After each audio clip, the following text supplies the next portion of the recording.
I thought it might be really nice to give you a bike check of my Yeti SB150. So I've had this bike now for about 8 months. I'm absolutely loving it. So I actually started out on a Yeti SB6. I had that for a couple of years, so that's 27.5-inch wheels. And now I've gone up to the Yeti SB150, so that's a 29er, more suspension. And I actually did a complete custom build, so I built it from the ground up, just getting everything that I wanted on it. So it's a mean bike, I absolutely love it. It's not for everyone's taste because some people like dark colours. If you hadn't guessed, I'm quite a fan of bright colours, but I absolutely love it. So in this video, I'm just going to take you through every component on the bike and just talk in general about how I find the bike, how I find 29-inch wheels, and what I like and dislike about the bike. So hope you enjoy it. To watch more MTB fitness videos in future, make sure you subscribe, turn on the notifications, and without further ado, let's get into the video. So for this bike, I was between the Yeti SB130 Lunch Ride, which is slightly less suspension than this bike, but still 29-inch wheels, or the Yeti SB150.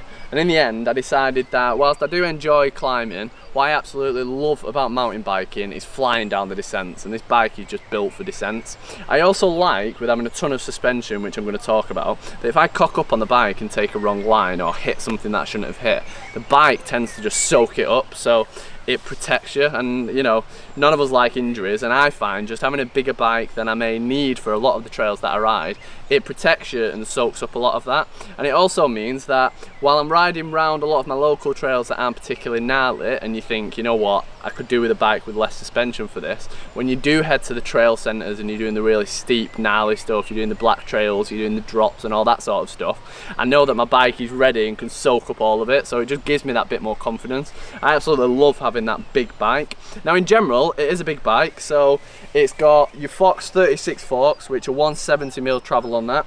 The rear shock is your Fox Flow X2, and that's got 150mm of travel, hence the name SB150. So it's got a lot of travel, it will eat things up. But one specific thing about Yeti bikes that I really like is that you've got something called a switch infinity link on the back. Now what that does is it essentially just helps balance out the pedaling, the pedal bob when you're pedaling. So it moves in a bit of a strange way. You'll see it on the screen now, I'll put it in for you. But what happens is when you pedal, the switch infinity kind of counteracts it. And what happens is that on a big suspension bike like this, you'd normally find that it pedals really poorly and the back just bobs around loads. But with the switch infinity, it makes it pedal amazingly. Like I've done big 8-hour days on this bike. It's absolutely fine, like it pedals great, it goes up climbs really well. A lot of the climbs around here I can quite comfortably get into top 10s on them against cross-country bikes just because it pedals so well. So that's the bike and the frame in general. You'll also notice it's a super steep, super slack head angle, and that just means when you're doing those steep descents, it just handles really well and just pushes through those rocks even better. So the frame's full carbon frame. I've also got ENVE M6 handlebars and ENVE M630 wheels. So the handlebars are dead simple. So these are actually the trail handlebars. So you can get M7 handlebars that are that bit thicker. I went for the trail handlebars because I'm not Richie Rude. Nowhere near as hard of a rider or as good of a rider as him. So for me, trail bars are absolutely fine and they're that bit lighter. The wheels, so these are carbon ENVE M630 wheels. So again, the M6 range of wheels are just the trail wheels rather than the M7 wheels, which are the enduro wheels. So they're just slightly lighter, and also they don't have the plastic rim insert that the ENVE M7 wheels have. Now you may notice that I've got two slightly different decals on the bike at the moment. The reason for that is because I managed to crack a carbon rim after about 7 months of riding. It was completely my own fault. I actually dropped into a descent. I got a rock strike, a really sharp one, right through the tyre. But when I checked my tyre pressure later, the tyre pressure, or at the beginning of the ride, the tyre pressure was far too low. I just got lazy with it. So as I hit the rock, I'd ended up going straight through the tyre and cracking the rim. Because of that though, ENVE have got a lifetime replacement, so they replaced the rim free of charge. It took about 7 days from me emailing them to shipping the wheel back and then getting it straight back to me, completely free of charge. I just had I had to pay for the postage to get it back to them. But what I didn't want to do was do the same thing again on that back wheel, so I've actually put a cush core in there. So your cush core essentially is, let me just get rid of this rock.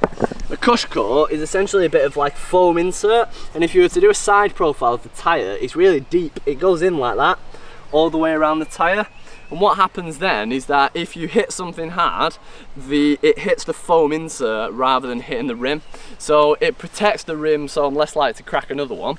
But as well as that, it also damps a load of the rocks. It's a really interesting feeling. The first time I rode it, it felt almost like I had a flat tyre, because the back of the bike just almost feels dead when you're going over rocks. It's insane the difference it makes. It really does soak them up. On the wheels, I've never ridden carbon wheels before until this, and I went from a 27.5-inch bike with alloy wheels up to a 29er with carbon wheels, and I can honestly say that I love them. The bike just darts around so much more easily, even compared to 27.5-inch wheels. Like the front end especially just feels so much lighter and just goes exactly where you want it, and the whole frame and the wheels are obviously really stiff as well, so it just stays on line and goes exactly where you want it. So that's the wheels and the handlebars. Now the full group set is your XTR group set. So I've got XTR brakes on there with the big calipers on the front and the back, forget what size they are. XTR 1x12 setup. So you've got your full XTR 1x12, XTR crank, XTR pedals, obviously your XTR shifter. Now I've actually got an aftermarket cassette on there, just because when I bought the bike, when I bought the wheels, it's on Chris King hubs. I didn't realise until after I'd ordered the wheels that it didn't come with a micro spline free hub yet, so I had to buy a 1x12 cassette that fitted onto these. So I've still got the official 1x12 XTR cassette at home, and I'm actually about to put that on and swap it over. I've ridden that into the ground over the last 7 or 8 months, but it's worked fine. It's never been perfect because of that cassette on the back, so it's just a little bit bigger. The bottom gear has got a bigger tooth, and the highest gear has also got a lower one, I believe. But what that means is that the gears have never quite shifted as well as they could have done, but it's done the trick, and now I'm going to put the XTR cassette on there. I think it'll run even smoother. Fox transfer dropper post, so that's your Fox transfer post on there. With this size frame, it's a medium, I'm 5'10.5". They recommend you to go for the less travelled dropper, but you can see from there, because I'm quite tall, I probably could have gone for the more travelled dropper post and it would have fitted in there absolutely fine. But I didn't want to get a dropper post that was too much travel and it not fit in the frame. Where should we go next? I think that's pretty much everything, isn't it? ENVE M6 stem, Chris King hubs, which I've told you about. We've gone through the forks. That's everything on the bike. The only thing that I've not talked about are these two beauties. So, Fidlock bottle. Absolutely love that. So the way that this works is that you can just slide, it's 2 magnets in there, twist it and it comes off in your hand, and then put it back on and it just slots into place. Now within about 4 months of riding, it hasn't fallen off once. The only time it comes off is if you fall off and actually hit it with a brick, but you can see even then it isn't going anywhere. Like, you have to hit it at the exact right angle for it to come off. So even if a rock flies up and hits it, it just stays on there. So I've had 0 issues with it. But what I like about it is that I carry my bike on the roof of my car and it clamps onto there. So it still clamps over that nice and securely, and it's just dead simple and dead easy, isn't it? It just slots into there. So for most of my rides, I just ride with that water if it's kind of an hour and a half or under. If I go for a longer ride, I wear a pack on my back with a camelback as well. Now you'll also notice that I've strapped an inner tube onto my frame. So up here, I've got a Motherload, what's the brand? I can't remember the brand of the strap, I'll pop it in the description, but it's the Motherload Backcountry Research, there we go. Backcountry Research Motherload strap. I put that on the bike 8 months ago and I've never taken it off even to clean the bike. It just stays stuck in place. So in there you've got an inner tube locked into the middle, 2 CO2 canisters, and then on the other side I've just got the little CO2 canister adapter on there.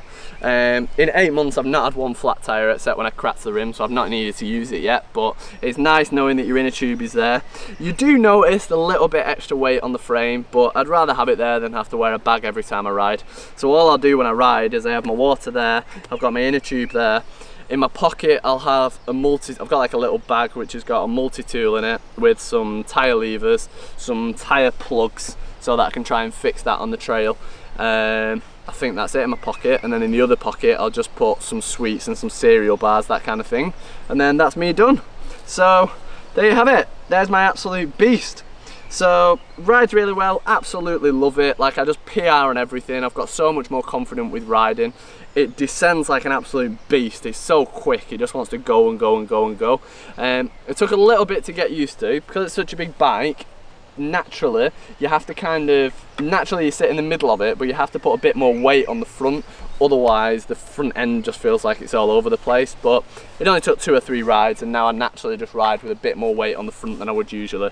I'll probably never go back to 27.5-inch wheels. Absolutely love them both up and down, and in general it's just been an amazing bike. So yeah, I'll be keeping it for a while, I think. No idea what I want next, but there's no other bike out there in this category that I would rather have right now than this bike. I'm not saying it's the best bike out there, but for me, I love how it rides. I absolutely love the looks of it. I think it's stunning, and it's just like my dream bike, really, dream build. I should say, everything that you can see I get at a heavy discount, so I choose all the components myself. But from Silverfish, from Fly Distribution and Saddleback, they give me everything on the bike at a significant discount, so I don't pay full price for any of it. But yeah, full disclosure there. But everything on the bike is because that's what I want to be on the bike. I don't ride anything here because I'm paid for it or anything like that. I get it at a discount, but I choose all my components myself. I'd say the only thing that I would like in the garage now, I've got this big beast of a bike. I would like a less travelled bike, and I know I've said that I do prefer having enough suspension like this, so when I mess up it helps, but it would be nice for some of the mellow trails around here just to have a 120, 130 mil travel cross-country trail style bike, just for a lot of the more mellow rides. But for my one bike setup, I absolutely love it. I can highly recommend them. Yeah, it's a beast, and like I say, it looks beautiful as well. If you got any questions about the bike, pop them in the comments, or just drop me a message on Instagram or Facebook, whichever you want, or drop me an email either. Yeah, I'll be happy to answer them, but absolutely love the bike. It's a beast. Yeah. Now, the rear stickers I will be replacing and getting some new ones, but when ENVE sent me them back, they didn't have any. When they sent me the rim back, they didn't have any orange ones in stock, but I'll be sorting those out soon. It was only, I think, a month ago or something like that. Just should have got it sorted by now. The whole bike is also wrapped by Snakeskin Custom. That's Jake at Snakeskin Custom as well. So it's basically got a plastic wrap over the whole bike, and that just means if you get any scratches or anything like that, it scratches the plastic on top of it rather than scratching the paint off the frame. So you can see there's barely any damage on there at all, and even, you know, when you get like a bit of oil on it or whatever, like that's on the plastic wrap, not the frame, so it just protects it. So you can peel it off and the paint stays on the bike, it doesn't peel the paint off, so you can keep peeling it off when you're done, and then the bike, essentially the frame under there is like brand new. So check out Snakeskin Custom for all your wrap needs.